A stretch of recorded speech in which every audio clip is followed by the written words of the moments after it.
Okay, let's have a look at Can I Share My Heart? I really love this piece, and I love it from the perspective also of its evolution. Dreams come true in Foundation 1. We look at the variation where we just moved it up, from C to D. Deeper into the curriculum, of course, we harmonise it differently and new lyrics, so we turned it into a new song, Can I Share My Heart? And of course that's one of the BSV projects. Similarly, let's have a look at the BSV project, just the vocal cycle.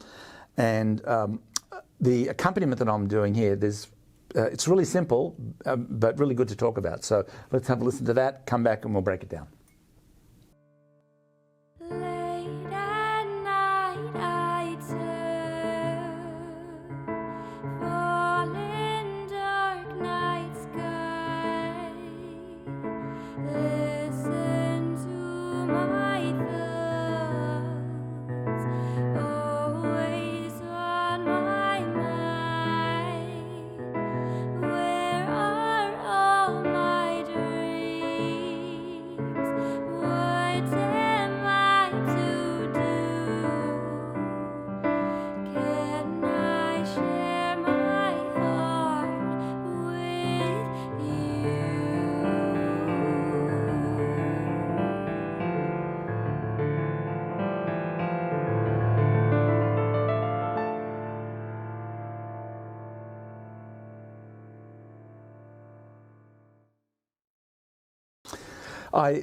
I like the mood that gets captured in the accompaniment approach to this piece, and it's really simple. It sounds a little bit more sophisticated than it is. Refer to the notation, it'll help here, but essentially all I'm doing, I'm taking the melody note. If you look at the on the notation, the melody note that falls with the left hand. So we have that F here, and we have our fifth in the left hand on the D and the A. What I'm actually doing here is I'm just playing the lowest most note with my left hand, and what was the upper note of the left hand, I'm playing it with the right hand. So it's the same notes, but this structure of it I'm using in getting this rhythmic approach.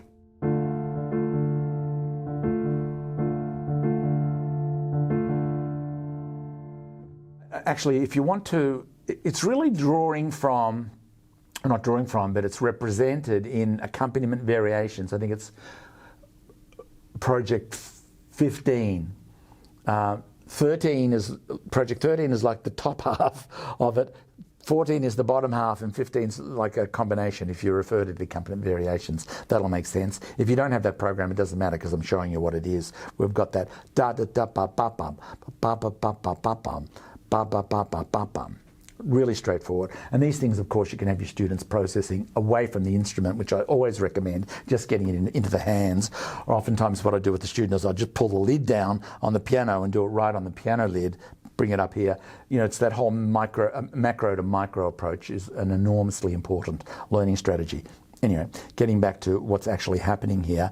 If you follow the process of looking at wherever the left hand falls, whatever the right hand note is at that moment, instead of having the two notes in the left hand, have the melody note and the top note of the left hand played by the right hand, and then a single note. That's all I'm really doing. And have a look and see. I'll just step you through it here if you're looking on the keyboard. So we've got dum ba da dum. From here, we have this dum da da da da dum da da da da dum. Da da da da dum. I like that chord. Nice tension shift right there. It's a little bit unexpected. Now, that's essentially the first half, and then all we need to do now is give it that rhythmic treatment. So it would be like this.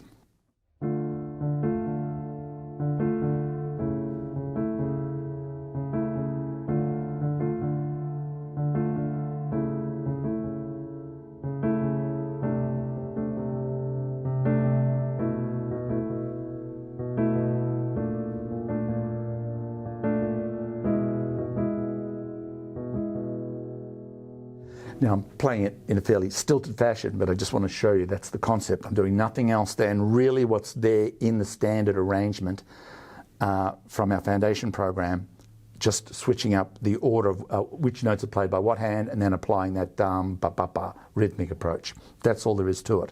When we get into the second part of the piece, I follow the same principle, except now what I am going to do is essentially replicate precisely what's in the notation. So now we have 2 notes in the right hand, as per the notation, 2 notes in the left hand. So here now are, if you're looking on the notation at measure number 9, we've got our 2 notes in our right hand, our 2 notes in the left hand. We move into measure 10, it's really straightforward. We're moving down into here, to here. In measure number 12, it's a little bit different. So what we're doing now is we're playing these notes, and then I'm going to add in that additional note in the left hand, as per the notation. Same with measure number 13.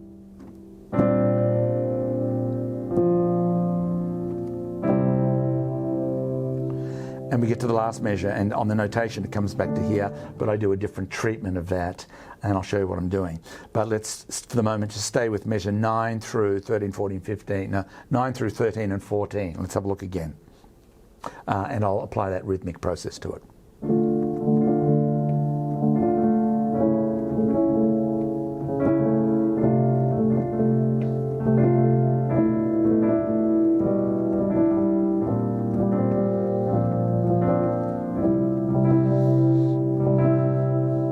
This is where I have that.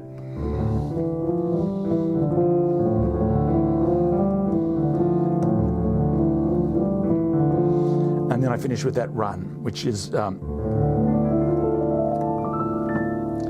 it's something like that. I play it rhythmically a little bit different than that. But the main thing is the same, I don't want to call it my signature run, but I do this so often because I just love the sound of it. Really all I'm doing is I've got my D minor chord, so I'm playing my D, and then I'm running up these 3 notes, like the 5th of D and the first 3 notes. In this instance, it's that minor, so we're not picking up the D major, the minor. Finishing on the octave. It's got a really nice rhythm to it, that.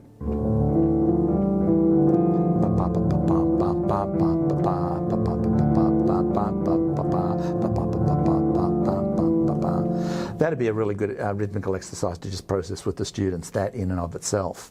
As to where you come in with the run and how you come in with that run, I'd leave it completely open to you.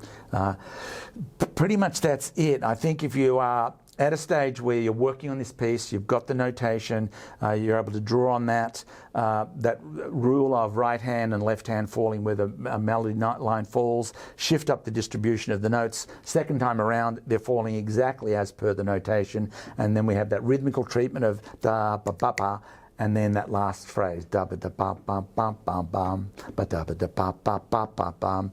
There's the accompaniment process that I'm implementing in Can I Share My Heart? See ya.